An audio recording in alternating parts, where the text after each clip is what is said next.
It's 4 o'clock, and we'll call the meeting of the Charter Revision Commission to order. The first item of business would be the approval of the minutes of December 6th. I see that all five are here. Mr. Chairman, move to approve the minutes of the last meeting. Second. We have a motion and a second. Any discussion? Hearing none. All in favor? Aye. Aye. Motion carries unanimously with all five members present and all five voting in the affirmative. Just want to make sure that everyone is clear that at this point we have 0 items to bring forward for the ballot. Is everyone's fine with that? Okay, just want to make sure that that was the case. Then we do have an item of old business. Mr. Chairman? Yes. I would like to recuse myself at this time. Okay. Okay. Thank you.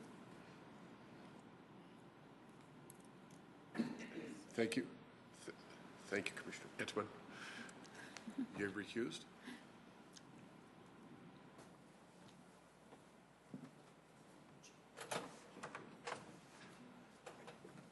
So the item that we have before us today on this old business is Section 905, Schedule, Salary of Mayor and Council Members.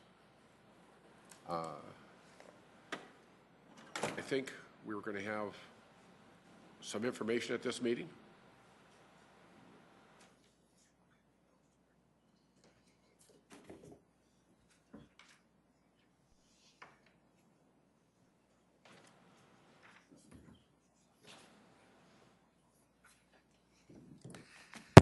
Good afternoon, Dave Bixler, Budget Analyst for the City Council. What I did is I reached out and talked to the South Dakota Municipal League, got some information from them regarding some of the communities throughout South Dakota, and then I also tried polling different cities around the area. And what I've found, it was difficult to find communities that had the same form of government. And so I've got a table here that illustrates 2 different forms. One, the top one is the mayor-council form of government, and from the findings that I found, that the salary for the councilors is right around that 14 to 15%. They make the in some of these charters, they don't really talk about that they establish it from 1986, and it just keeps growing by the CPI. They sometimes it's part of the budget process. Some communities do not want the any of the other city employees to make more than the mayor. That one there, no, the other one, Jim. So, and then this one here is this is just really a disbursement of the salaries of the employees, and that diamond there just represents what the mayor's compensation is related to all of the employees in the city. You can see it's about 1.7%. 21 employees make more than the mayor. If that was going to be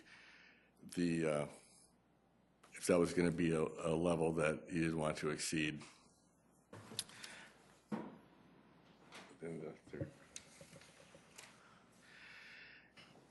And then this just illustrates the same thing that was on the table, but it's just pointing out what the councilors' compensation is in relation to the mayor, and then also the mayor's salary. The one thing that you'll see is that when there's a city administrator type government, they seem to their compensation seems to be quite a bit higher than mayors. And like Fargo, they have the mayor, they have a city administrator. And then the other thing that I wanted to point out was that some of the municipalities have, they call them council presidents and vice presidents. And in some cases, they make the same compensation. In the case of Lincoln, Nebraska, the council president makes 20% more than all the other councilors.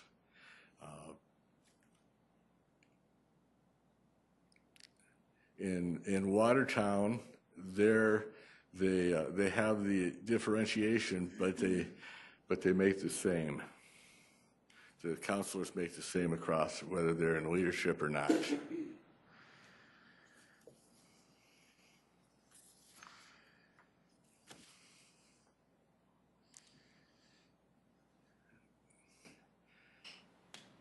Does anyone have questions?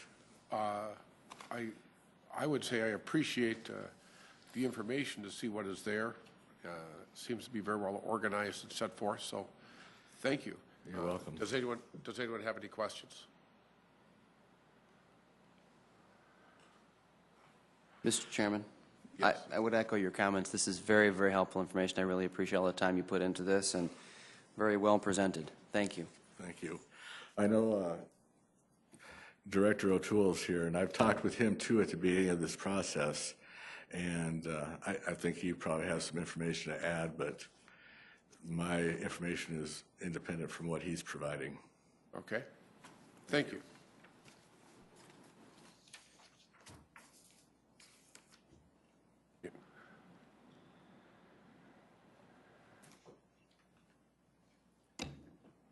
Mr. Chairman, members of the Commission, my name is Bill O'Toole, the Director of Human Resources. I'm here today just to simply explain perhaps a process that's going on inside the administration, and there might be an opportunity to piggyback on some of the work that we may be doing. Every 8 to 10 years, the City of Sioux Falls hires an independent outside consultant to engage in a compensation and benefit study. It's very objective, it's very comprehensive, and we collect data.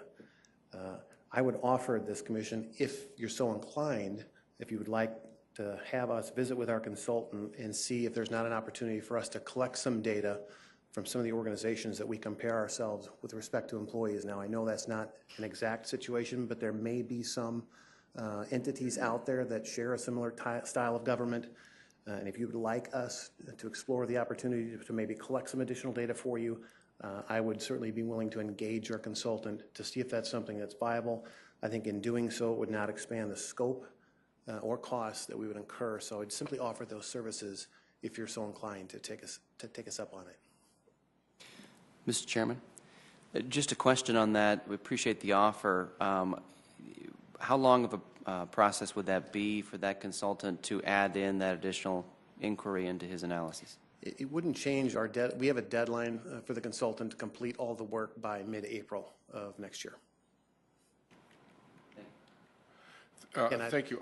And just to clarify, it would not add any cost to the city. I do not believe that it would. That would be part of the discussion. I could at least engage the consultant with that. I just don't believe that in asking for one more parcel piece of data, we're probably going to be asking them to identify upwards of 80 different positions, that if we also said, here's the comparisons we'd like to make for potential city councilor pay and benefits with this form of government, I just don't believe that would exchange the scope. We also will be collecting data as it relates to the mayor in this study as well. So just so you're aware of that, we'll be collecting that information as well. Okay. I guess for myself, I don't know if it's going to do our group that is together currently any good for that, but I think it would be helpful that in the future, if some future board, Charter Review Commission would like to look at it, it would be very helpful to have that information. I guess that would be from my perspective. Mr. Chair, I believe that for 2018, it will be the same group. So, and we do have to have one meeting in 2018. So I think that if we just worked it around when their study is completed, I think it'd be very helpful for us. The thing Yes. I would be more than willing to have more than one meeting next year on this topic. This is... Mr. Chair, I also would enthusiastically support additional meetings. I certainly did not come here to cause more meetings next year. But again, I thought there was an opportunity to maybe work together on something like this. And if you would like us to, I know our project team is going to be engaging with our consultant on January 9th when they're going to be in Sioux Falls. And really, all I would need from you at that point is, what are the things you may be looking for that we can convey to them? And I could certainly report back through Danny or some other means. I just need to know your desire and willingness to want to work that way. That's all we would need. I Mr. hope that Chairman. makes sense. In seriousness, I would say that I think it's a topic that is important. I would appreciate Commissioner Aguilar bringing this issue forward to our attention. Unless there's disagreement with between my fellow commissioners, it sounds like this is not an issue that we will be potentially placing on the 2018 ballot. However, we can continue, and I'm willing to continue evaluating the data that is gathered throughout 2018, even if it's just in a single meeting, and then we can bring it forward again. It's my understanding that, I know my term runs through 2019, so, and I'll defer to Mr. Brown, but I think that it would be the same commission considering what would go on the 2020 ballot. Thank you. And I think with that, do we want to, I guess to me, with your professional expertise, I would think that you would be able to address that could come up with information that would be useful for comparison. Yeah, and I think really the only challenge that's going to be there is, again, finding those entities for which you're comparing apples to apples. You have a similar form of government.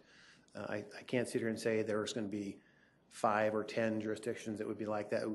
But I think it's, given that what we're doing, and it's worth the opportunity to ask the question to try to obtain the data for which might help you make some decision-making going forward. For myself, I would say that whatever information would be there would be helpful. The information we received today was very useful. But I think if whatever more we could get on that would be helpful. Mr. Chair, would you feel that a motion would be in order? I would certainly entertain a motion. Well, then I would move that we accept Director's O'Toole's offer to include the City Council and Mayor in his study that will be completed by April of 2018. Second. We have a motion and a second. Any discussion? Mr. Chair, I support the motion fully. I would just ask the question. So looking at the information we've been presented today, very helpful, certainly enlightening to me to find out that Omaha, Nebraska, which has a population approaching twice the size of Sioux Falls, their city council members bring in a salary, it looks like annually, of $37,378 compared to our city council members who are making about $18,000. And looking at Lincoln, Nebraska as well, theirs is about $24,000. Their population is about 100,000 higher than ours. So it's interesting to see these numbers on paper, but I know there's a lot more. There are far more variables than we have represented here. So some information that might also be helpful, if it's not going to too drastically expand the scope of the consultant's analysis, would be what the workload is for some of the council members in some of those other states and cities. We've heard from Commissioner Aguilar and some of the city council members currently that they have a pretty heavy workload. It's far and away more than a very part-time job or a board of directors type position.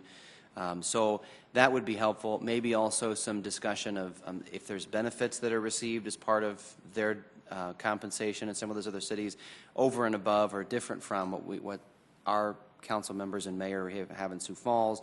And then finally, resources that are available to council members in those cities and over and above or different from what we have here in Sioux Falls. Office space and other types of resources that they have to help them do their jobs, have constituent contact, those kinds of things. If that's not going to break the bank or drastically expand the scope of the consultant's analysis, I know it will be helpful for me to hear that for comparison purposes. Okay, thank you. Any other discussion? Hearing none, all those in favor of the motion? Aye. Aye. Carries with 4. We have one member recused. With that, the new business we have, and come back in now.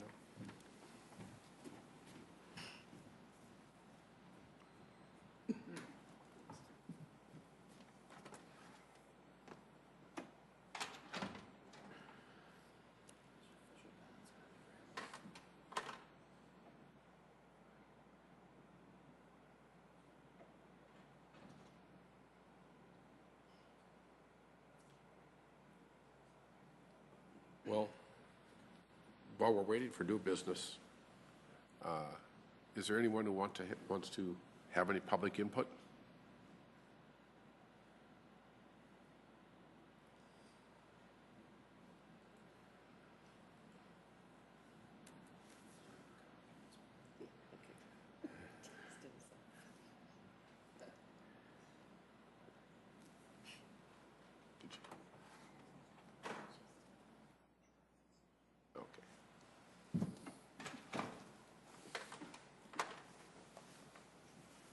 Thank you for staying. Our new business, our summary report and official ballot. At this point, we're not recommending any items for the ballot. So I would think it's a fairly easy summary report. Is there going to be anything else that we need to do on that to show that to our communication that we're not making any recommendations?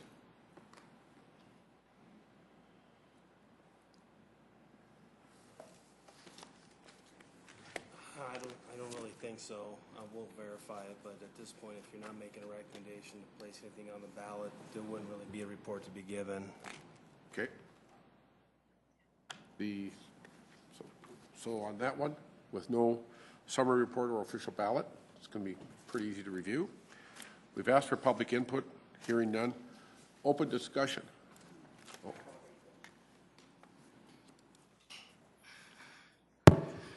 Scott Harrisman, Sioux Falls.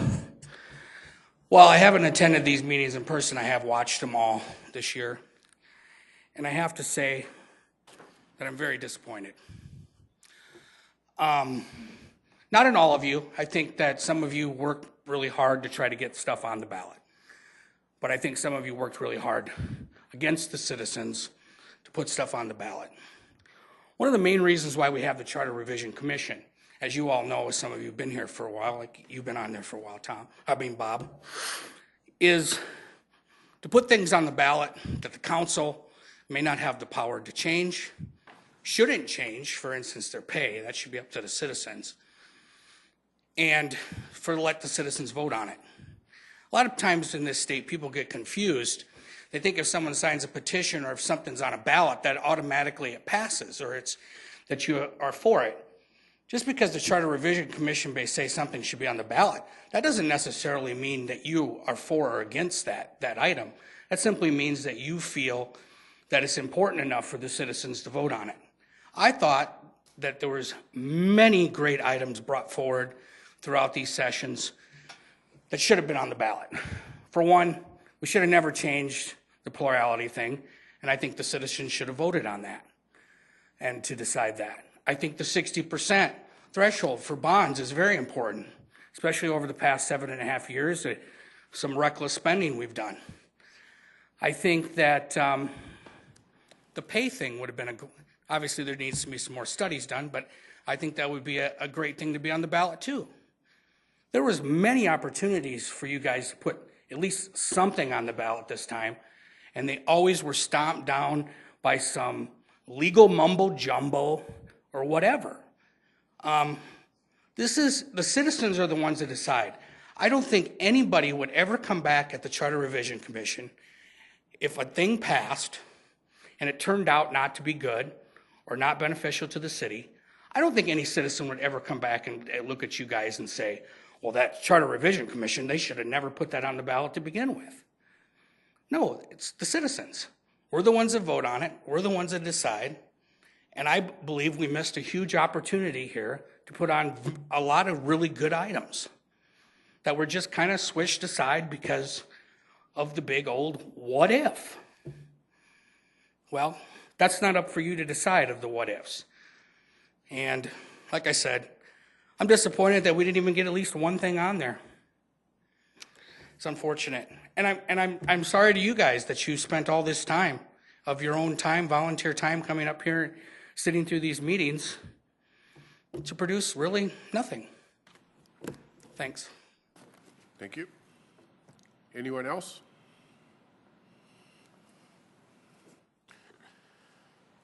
Then on our open discussion,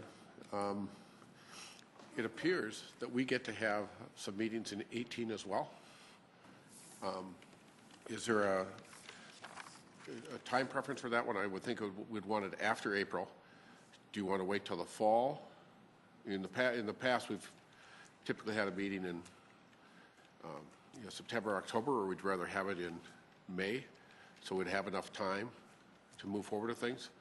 But I don't think there's going to be, is there an election in 19? No. So our next one's going to be 20. So we'd have, even if we met on it and started on it, we could still have it, well, plenty of time to work on it. But I think once we got it started, it would be helpful. So should we look at a date in May?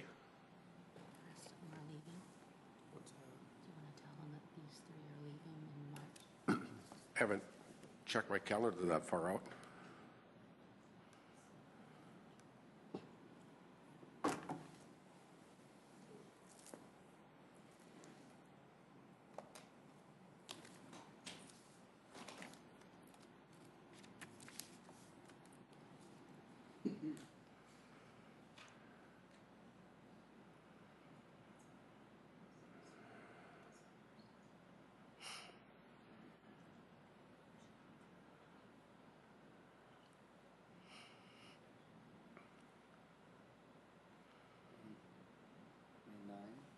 Bob, do you want to maybe consider June, since we're just going to be wrapping up the election in May, Oh, okay. possibly? Just so that's a little less crazy.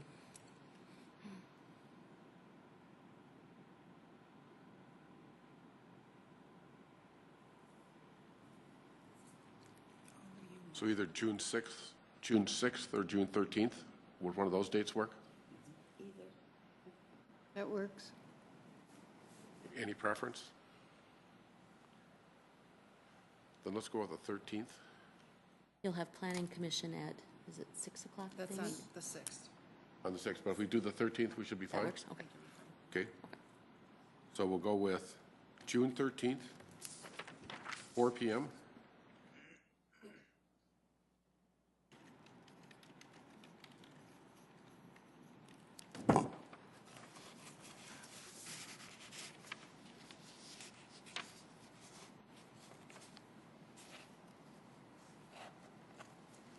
My apologies, but if I don't get it on my calendar right now, I'm not sure that it's going to get on there.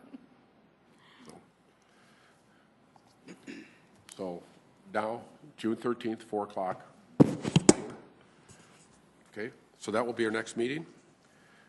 Any other discussion? I want to say thank you to all of you for your attendance, your support, your reading, and looking through the items. I think the way we worked through it worked very well. Came up with the items, and we're able to consider the various items that are there. And for staff, thank you for all of your support on timeliness, on minutes, on notices, and everything else in the research. We appreciate it. So thank you. And with that, we're adjourned.